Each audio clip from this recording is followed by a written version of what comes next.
Good morning students. जो last video हम लोग भेजे हैं वो उसमें आप देखेंगे कि up to pollen grain formation तक का डिटेल्स है उसमें। और जो हमने टॉपिक वाइज आपको क्वेश्चन आंसर के फॉर्म में कन्वर्ट किया है उसमें चैप्टर नंबर 2 का सबसे फर्स्ट क्वेश्चन है, describe the structure of microsporangium. Last topic जो लास्ट वीडियो था उसमें ऑलरेडी डिस्कस हो चुका है कि माइक्रोस्पोरेंजियम क्या है, जिसमें हम लोगों ने बताया भी है उसमें डिटेल्स कि ये बाहर से टोटल 4 लेयर से बने होते हैं। आउटर जो एपिडर्मिस होता है, उसके बाद आपका इंडोथीशियम होता है, फिर मिडिल लेयर है, फिर टेपेटम है, वगैरह वगैरह।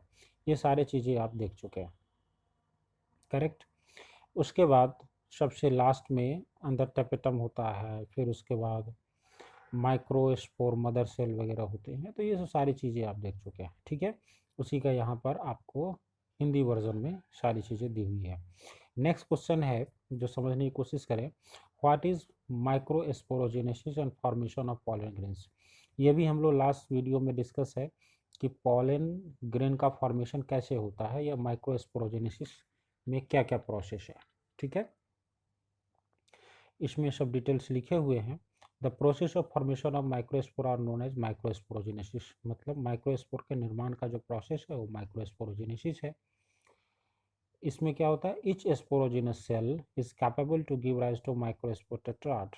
जो भी स्पोरोजिनस सेल होते हैं वो डिवाइड होकर के माइक्रोस्पोर टेट्राड का फॉर्मेशन करते हैं, जो आगे चल करके यही पॉलन मदर सेल का फॉर्मेशन करते हैं। और यही पॉलन मदर सेल जो डिप्लॉयड होता है, pollen mother cell is a diploid structure and further divide through meiosis and form 4 haploid microspore. These 4 haploid microspores are arranged in a tetrahedral form that already discussed in last video also. And after maturation, this tetrahedral structure degenerates and form a separate or mature pollen grain already. Okay, इसी का ये हिंदी में है, ये आप समझ लेंगे आसानी से। उसके बाद है question number 3, what is the structure of pollen grains. अब पॉलन ग्रेन के स्ट्रक्चर के बारे में हम लोग डिस्कस करेंगे। यहाँ पर दिया हुआ है कि पॉलन ग्रेन का जो स्ट्रक्चर होते हैं उसकी जो साइज होती है 25 to 50 माइक्रॉन्स होती है। The size of pollen grains are ranging from 25 to 50 micrometres, okay, जिसका डायमीटर होता है। और जो पॉलन ग्रेन्स होते हैं वो 2 लेयर्स के बने होते हैं। जो सबसे बाहर वाला लेयर होता है उसको एक्जीन कहते हैं, जो अंदर वाला लेयर होता है वो इंटीन होता है। जो आउटर वॉल होता है that is made up of sporopollenin. Actually ये very hardest material. Sporopollenin is the hardest ever material found in plant kingdom. मतलब पेड़ पौधे में पाए जाने वाले जितने भी तरह के पदार्थ होते हैं उसमें स्पोरोपोलेनिन सबसे हार्डेस्ट पार्ट है या हार्डेस्ट मैटर है, मटेरियल है। इसीलिए आप इसको याद रखेंगे, कई एक बार नीट में आ भी चुका है कि which one is the hardest ever in the plant kingdom, sporopollenin होगा। और ये स्पोरोपोलेनिन बाहर से कहीं कहीं इसका जो लेयर्स होते हैं वो थोड़ा सा थिन होता है, पतला होता है, और उसी थिन लेयर को कहते हैं पॉलन पोर भी कहते हैं। वहीं से पॉलन पोर बाहर की तरफ से पॉलन ग्रेन जब जर्मिनेट होता है तो वहीं से पॉलन ट्यूब बाहर निकल आता है, करेक्ट। और ये जो स्पोरोपोलेनिन है, ये स्पोरोपोलेनिन के ऊपर कोई भी एसिड या कोई भी बेस का कोई फर्क नहीं पड़ता।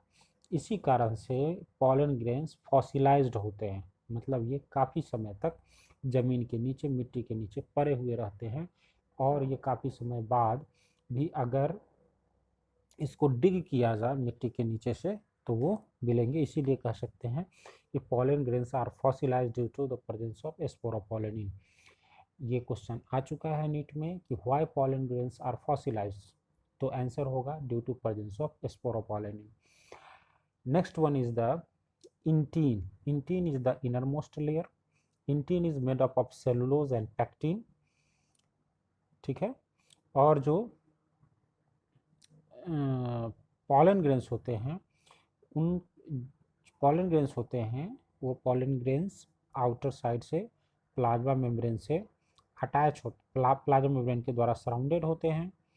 और यह जो सेल होते हैं पॉलन ग्रेन, इसमें 2 टाइप्स के सेल्स होते हैं, that is one vegetative cell, another is generative cell. जो वेजिटेटिव सेल्स होते हैं वो साइज में बिगर होते हैं और उसमें एबंडेंट होता है, फूड रिजर्व्स होते हैं, और ये थोड़ा सा लार्ज शेप्ड होते हैं एक्चुअली। और जो जनरेटिव सेल होते हैं वो स्मॉल होते हैं, और वह वेजिटेटिव सेल के साइटोप्लाज्म में जनरेटिव सेल पाए जाते हैं, करेक्ट। और इसका जो न्यूक्लियस होता है एक्चुअली स्पिंडल शेप्ड होते हैं, और उसमें डेंस साइटोप्लाज्म होते हैं, सिंगल न्यूक्लियस का बना होता है। Almost all angiosperms, approx 60% of the angiosperms होते हैं, उसमें पॉलन ग्रेन 2 सेल्ड स्टेज में शेड होते हैं, मतलब गिरते हैं। जब डेहिसेंस होता है, जब एंथर फटता है, तो उस समय जो पॉलन ग्रेन्स निकलते हैं उसमें 2 सेल वाली स्टेज होती है। इसके 60% के अलावा जो कुछ बचे हुए स्पीसीज हैं उसमें 3 सेल्ड स्टेज पाए जाते हैं। अब 3 सेल्ड स्टेज कौन होगा?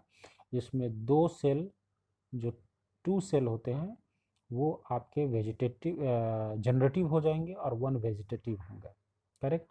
जिसमें 2 हो जाएंगे आपके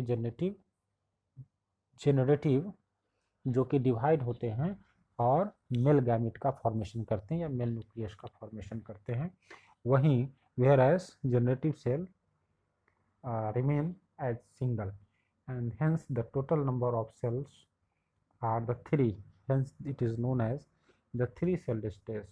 The almost all 60% of the angiosperms are shed at 2-celled stage, whereas rest of the 40% of the angiosperms are shed at 3-celled stage during pollination.